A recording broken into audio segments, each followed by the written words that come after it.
I bet you didn't know how terrifying a storm could be until you hear this tale. Rain lashed against the windows, thunder roared, shaking the small cabin to its core. Lightning split the sky, momentarily illuminating the dense woods surrounding the dwelling. It was a night of primal fury, a symphony of nature's raw power. The wind howled like a banshee, tearing at the roof.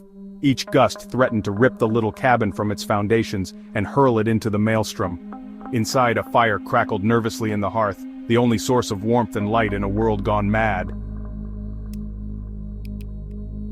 Lisa sat huddled on the floor, her body trembling with each gust of wind that battered the cabin walls.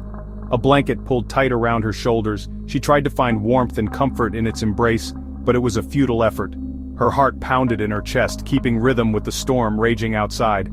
Each thunderclap seemed to echo her racing thoughts. She was alone, utterly alone. The isolation was palpable, pressing down on her like a physical weight. Miles from civilization, with only the howling wind and the crashing thunder for company, she felt the vast emptiness of the wilderness. She had come to the cabin seeking solace, a retreat from the city's clamor and chaos. She had hoped to find peace, a moment of quiet reflection. Now, she felt a different kind of fear grip her heart. It was a fear that gnawed at her, relentless and unyielding. A primal fear, born of the storm's ferocity and the unsettling isolation of her surroundings. The cabin, once a sanctuary, now felt like a prison. She stared out the window, watching the storm's fury, feeling the cabin shake with each powerful gust. The night seemed endless, and the storm showed no signs of abating. In a desperate attempt to find some semblance of control, she lit a candle. The small flame flickered, casting long shadows on the walls, but it did little to dispel the darkness that surrounded her. She closed her eyes and took a deep breath, trying to calm her racing heart. But the fear remained, a constant companion in the lonely night. A noise cut through the din, barely audible at first. A soft scraping sound. Lisa lifted her head, her senses on high alert. It came again. A slow, deliberate scratching. It seemed to be coming from the wall just behind her.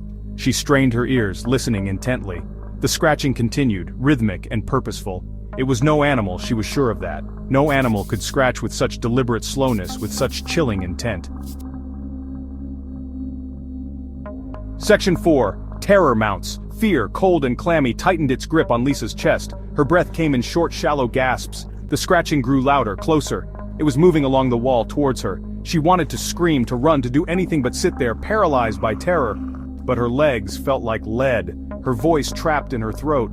The scratching was relentless, each scrape of sound like nails on a chalkboard, sending shivers down her spine. Section 5. The walls have ears. In the dead of night, the house seemed to come alive with whispers and creaks, each sound amplifying the tension in the air.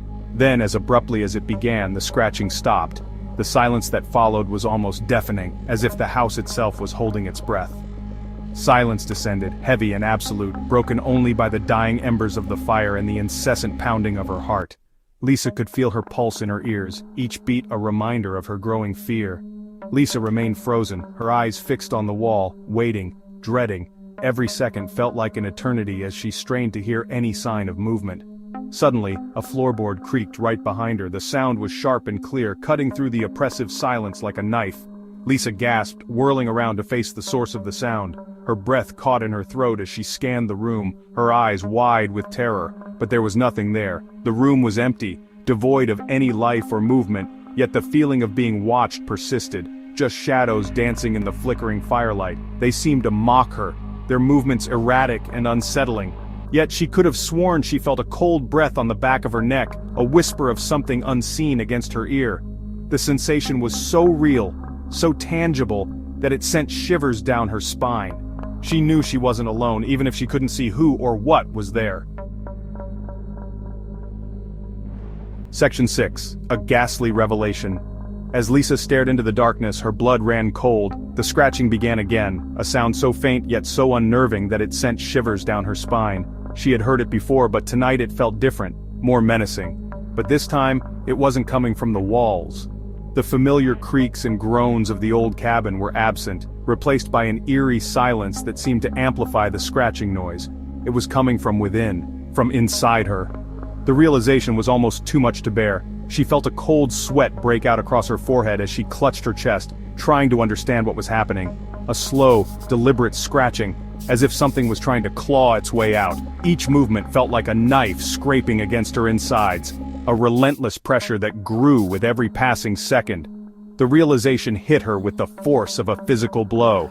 She gasped, her mind racing to make sense of the impossible.